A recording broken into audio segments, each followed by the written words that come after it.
introduce the next heat on deck, round 5, heat 6. It is the round of 112 surfers. M.Lacomare, the highest ranked Frenchman in the heat, will take on former championship tour surfer D.Payne, looking to get back to the big level. And we'll also introduce and showcase the wild card here, the young talent out of the Cape Town beaches. It's young E.Beukes.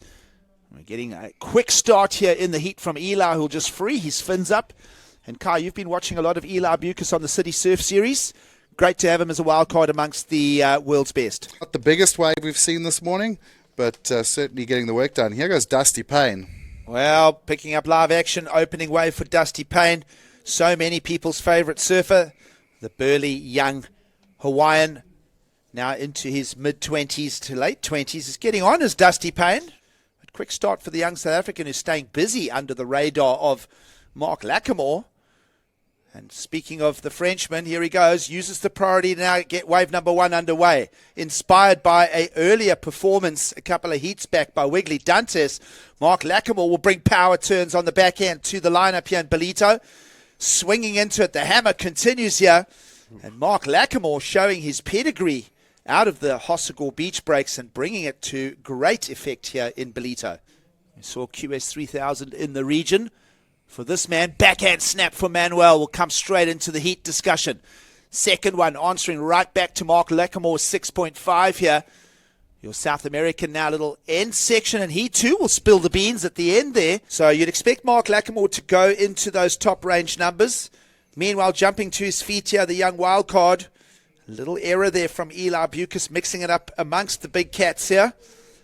Slow start for M.Selman, your surfer out of Chile. Just how heavy are the conditions out there?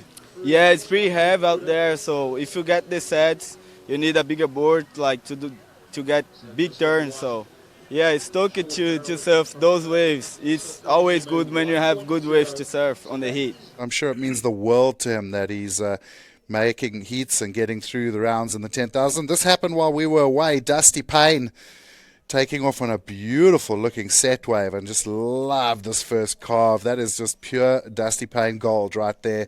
Comes straight off the bottom, throws the board up in the lip, and he had to fight that one a little just to wrangle it under control, but great two-turn combo from the Hawaiian. So really now surfers setting up their first meaningful scores. It's now a battle of the backup scores, except for young E.Beukes, the young wild card from Cape Town, South Africa. But this one's going to serve him well as he tracks down the line here. Nice hack in the corner, and as I say that, we'll throw the little curse on him. He'll come unstuck. Everyone making little mistakes here at the end section. We have just got balmy warm water and fantastic conditions. Well, fantastic is how we're describing it, including that turn from D.Payne, who's setting up now. Second one, releases the tail. D.Payne has that core strength. We've seen him pull maneuvers like that. You know, William Cardoza of the 10,000, but still that 8,000 points at that stage for the runner-up was enough to really see William Cardoza qualify at that stage. D.Payne to the air on wave number 4 there will be an incomplete along with the previous one. Make his way out of third and into second and keep progressing here in the draw. You saw M.Selman just going over the top of that one. Meanwhile, here's that priority now being played out by the Frenchman. Lacomare, rail to fin release. He won't capitalize on that end section. He'll just pull through the back with... We'll wait for a clock update on this because this heat is marching along here, Kai. And D.Payne's leading with single digits. He hasn't even got into the tens yet. So, Kai, my question to you, and I'll pose that question after we break this one of M.Lacomare down. You see that bottom turn just coming into the carve on the first one. Didn't really give him anything too vertical to work with. But that second turn absolutely threw himself at that heaving section.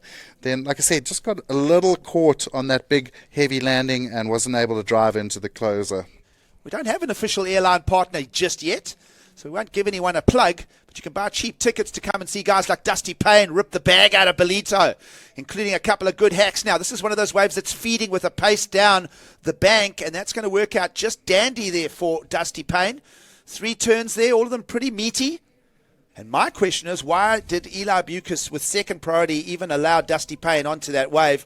Lots to talk about here as the Chilean surfer M.Selman tries to come around the corner. All it's doing is really just adding a lot of pressure right now because the clock is going to squeeze him pretty hard here. Let's have a look here at Dusty, who's reading the lineup here like a book. Behind the curtain for multiple sections. I was almost thinking he may reappear there. Kind of dusty there. We'll go back to the drawing board as the heat leader. He has the liberty of just sort of playing with the lineup now. Set comes in. Priority gets played by the South African, who is behind the section. Another little error there for Eli. And as you mentioned, he may very well be departing this lineup doing only one thing, and that's gaining experience. And the Frenchman showing the experience here in the early round in Ballito. Can this man get vertical? The answer is yes. Can he upset the whole apple cart? He's on the hunt for a mid-range 5.48 requirement as M.Selman from Chile spikes that last turn. And he kind of might even go a little semi-jaw thrust there for the claim, because I think he may be knocking on the door of a little threat for M.Lacomare here. You know, looking at M.Lacamare's 5.17 and the 6.5, that was pretty much in the region. As you watch him take off here, I love this bottom turn. Straight up. I mean, that was 12 o'clock all day long. Got a little caught on the exit, but it didn't slow him down. Beautiful power wrap, really getting the fins to engage through the turn there. Then another little tight one, and then comes straight up into the lip again. And, I mean, I'm looking back at M.Lacamare's scores. I've got to say, I think he might just be in the game here. And M.Selman, this is how close the heat is. He's gone from third to first. Now, Lacomare is going to get a chance to answer. Out on the face, not quite vertical, more of a wrap turn. Running down and gunning down the line, releases the tail nicely, does M.Lacomare. Sweeps it, nice tight combination. And again, a little error there, pokes the nose there from M.Lacomare on that Channel Islands board and go down. And it's going to be short of requirement, 5.43. M.Selman and D.Payne are through the round of 112. Stay with us. We'll go to an ad break. We'll be back for more from the Ballito Pro presented by O'Neill.